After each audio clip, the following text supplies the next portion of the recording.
In this video, I'm going to show you how to close all of your open apps on your iPhone. So unfortunately, there's no way to do this with one button or one move, but there is a trick to get more of these apps closed quicker.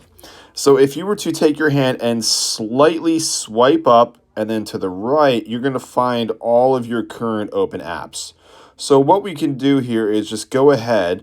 And so typically what you would do is just go by one and you would go and close those apps.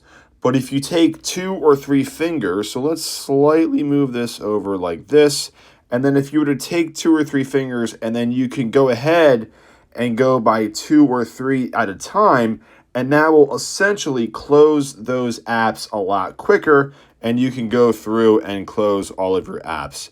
And as you see, I have a ton open here, and this actually will make your phone run a little bit slower if you have all those apps running in the background. But that's it. It's pretty simple and pretty easy to go ahead and close all of your open apps on any iPhone.